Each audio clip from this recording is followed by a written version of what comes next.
Hello and a very warm welcome to Hungerford Primary Academy. This is obviously not how we would normally use to welcome our new families, but hopefully throughout the presentation we'll be able to answer some of the questions that you might have. So if I start with some introductions, my name is Sarah Kinsella. I'm the preschool teacher and I'm also the assistant Senko here at Hungerford.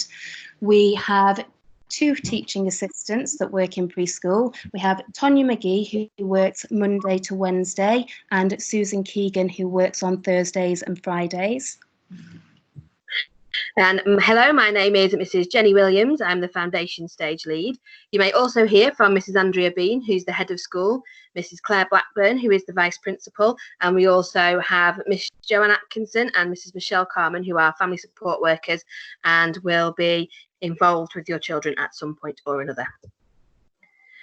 So as Miss Kinsella said, because these are really unusual times, normally we would have you and your children into school to spend some time with the teachers, to spend time getting to know the environment. Because at the moment we can't do that, we're very, very conscious as well that some children won't be in their usual routines, possibly not attending their usual settings and activities. We're bringing you this meeting via video instead, and to try and bridge that gap between transition this year, Miss Kinsella will be carrying out phone calls to each of you to discuss any concerns that you might have and to answer any questions that you might have. This will give us the opportunity to get to know you and your children as best we can while we're not able to meet face to face. Miss Kinsella will also be suggesting some different activities you could use at home to help this transition, and we'll be sending out a child-friendly booklet with photos of the areas in the school to help your children become familiar with the environment. So what we do have in school is the children's online learning journal, and we do that through Tapestry. And Tapestry is really important in transition this week. It's a mobile phone app, and it also can be accessed via computer, and it just gives us a chance to communicate with you more effectively during this time when you can't come into school. You're going to be getting a link to your child's Tapestry account in the next week or so. Tapestry is the online learning journal that we use in school, and normally it's how we record observations of your child throughout the school year, and it allows for you to add your photos and information from home, which the children love sharing in school. This year, we'll be adding photos, information, videos from the staff, story times, etc.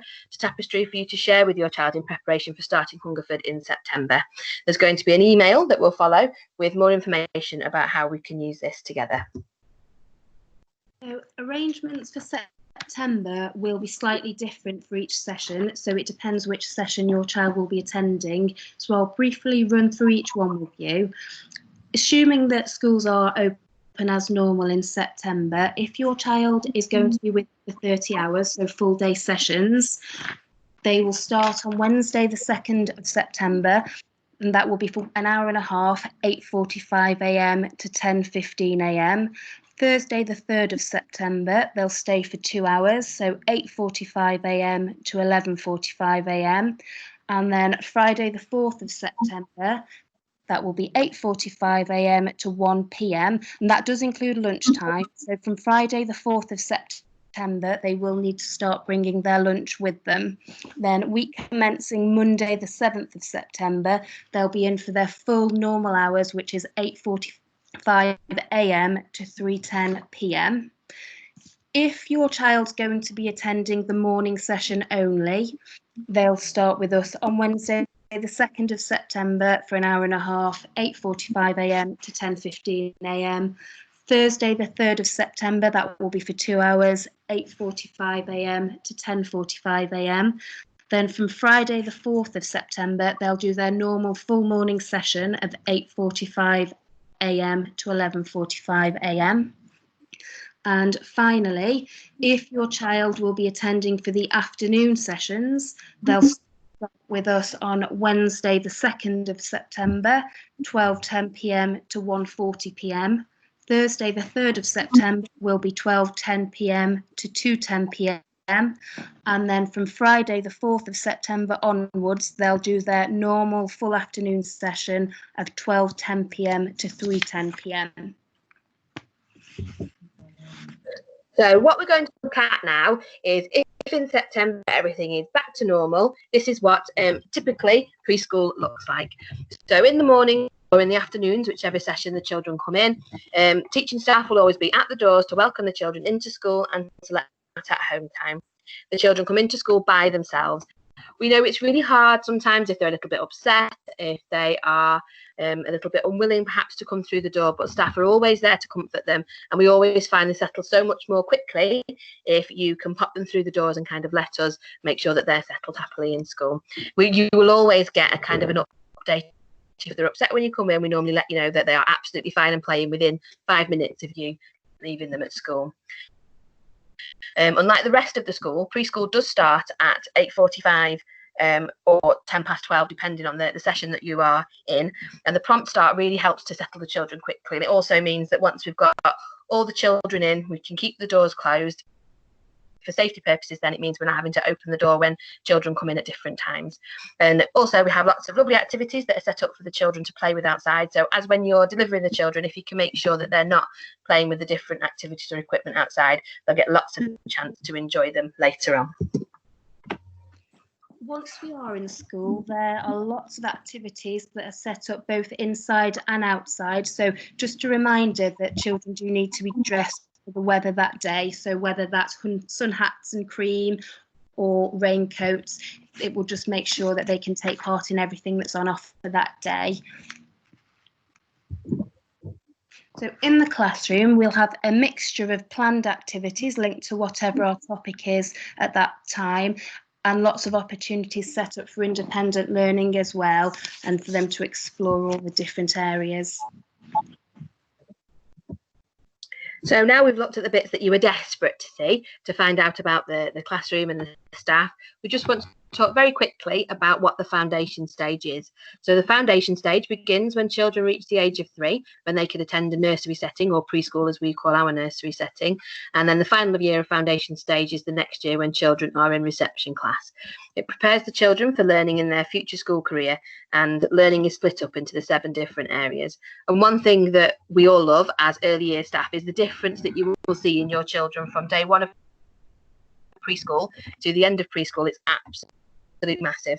So it's something we really enjoy to see, and something that we do to make sure the children are settled well and make that excellent progress is focusing primarily in preschool on the prime areas of learning. So they are communication and language, physical development, and personal, social and emotional development.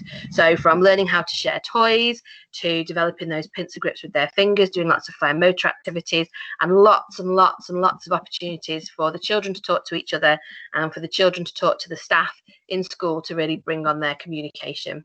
We do look at the specific areas of literacy, maths, understanding the world, and expressive arts and design in a child-led and child-friendly way, which means they get to experience those things through play.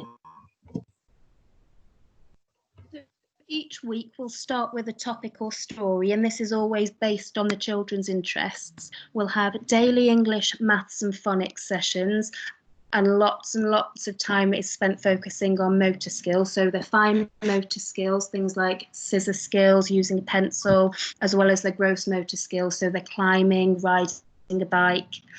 We share lots and lots of stories, and children will have a chance to take a book home with them every week that they can then bring back to share with us again in school. And each morning we do leave a basket of books outside, so if you want to borrow books from us, you can. We will be taking part in PE. They don't need PE kits just yet, but we'll give you plenty of notice when they do need them. At first, we concentrate just on taking shoes and socks off, so it will be really important that their shoes are all labelled because they can get muddled quite easily. We're really lucky at Hungerford to have such a beautiful outdoor space, and I'm also a forest school teacher, so we like to get outside as much as we can and enjoy the gorgeous environment that we have.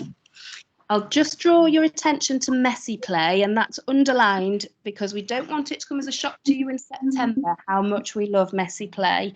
We really value the opportunities that it provides, so please don't be surprised if children come home covered in jelly or spaghetti or all manner of things. So it's best not to send children in clothes that you're going to be upset about them getting dirty. So perhaps save up old coats now. We're quite happy for them to come in old things if it means that they can really get stuck into everything that we've got set out for them. So coming into school in the mornings, where possible, walking to school is encouraged because unfortunately parking can be a little bit tricky around the school area. Parking isn't permitted by parents on the school car park, and we just need to be really mindful of the local residents as well. The school council, along with Crewe Police, have conducted projects to improve parking around school. Our afternoon finish time of 3:10 in preschool is staggered with the rest of the school at 3:15 to allow time for you to go around and pick up any older siblings if that applies to you. The one thing that we do ask is that if there's going to be a different adult picking up, so if it's not mum, dad, nan, grandad, auntie, whoever normally picks up, if there's going to be someone different that day, if you just let either the teachers know in the morning as you drop the children off, or if it's a change of plan during the day, if you give the school office a call, then we'll be able to make sure we're safely sending the children home at the end of the day. So looking at school uniform, it's not mandatory in preschool, although most children do wear uniform. It is, as Mr. Kinsella said, making sure they've got clothes on that you're happy for them to get involved in messy play and the different activities that we do in school. If you wanted the branded school uniform, the school shop direct is at Windsor's World of Shoes in town. Children are able to wear any school uniform from the supermarkets. We just look at, if you want school uniform, a navy jumper or cardigan, a pale blue polo shirt and grey skirt, trousers or shorts. But again, if you would prefer to send the children in older clothes, that's absolutely fine. We do need coats in every day, even in the summer if it's just a light raincoat, so that if the weather does change, then the children are still able to access outdoor provision. We ask for sensible shoes, so really no sandals, no heels, and a full shoe is best, and no jewellery for the children either. As Miss Kinsella said again, we don't need PE kits in school from the very beginning. We'll give you plenty of notice when we're ready to start getting changed. We'll just work on shoes and socks to begin with.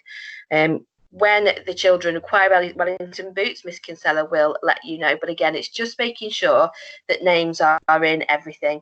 From a purely practical point of view, with the uniform and the clothes that they send the children into school with, because lots of the children have just about gotten there with toileting by themselves, if we give them the best opportunity with that, so if we don't put on tight trousers or trousers that are difficult to unfasten, we avoid skinny trousers that are difficult to get down, and belts, it helps the children to be more independent in their toileting. We are absolutely aware that sometimes accidents will happen, but as most children will be making those toileting trips by themselves in school, we just want them to be as successful as that as we can. So for children who are staying with us all day, they will eat their lunch in the preschool classroom, and that's supervised by Mrs. Sinker. We are a healthy school, so we ask for no sweets or fizzy drinks in lunch boxes. But other than that, please do just send whatever your child would normally eat at home, and we know that that will really vary. Some children have quite small appetites, some children like to eat a lot, so just send whatever amount you would normally expect them to eat. Anything that hasn't been eaten, we will send home for you so that you'll know exactly how much they've eaten that day. We do provide a snack of milk and fruit every day, free of charge as well for the children, for those who want it. So moving on to forms, I will be emailing out a few forms to you in the next week. So if you could complete them and email them back to us as soon as you can. For children who are attending 30 hours, if you haven't already done so, now is the time to start applying for your 30-hour code. So to do that, you need to go on childcarechoices.gov and enter your information, and they'll provide you with a code to add on to your funding form that will be sent out to you. We have seen most children's birth certificates, but if you haven't shown us a copy of that yet, then we do need to see that before they start in September, please. On the pupil data forms, if you can add as many contacts as you can, it just means that if there was an emergency, we've got a really good chance of getting through to somebody should we need to. When we call you, our phone number will come up as 0845 148 0060, which is a Cheshire East number. So it's a good idea to just save that in your phone now so that you know it's us when we call. In terms of communicating with you, we really value that open line of communication. So we welcome any questions that you might have at any point. So we may call you, we may email you, and my email address is there if you want to email me with any questions. There's lots of information on our website. We might send text messages through to you as well. And when your child starts, we're always available at the beginning or the end of the day for any quick questions that you might have. We just ask that if it's something that you need to talk about in a little bit more detail, that you wait until we've either shown all the children in or out before you come and have a chat with us to make sure that we can give you our full attention. And we really look forward to welcoming you all in September. Thank you very much for joining us, and we look forward to speaking to you soon. Bye.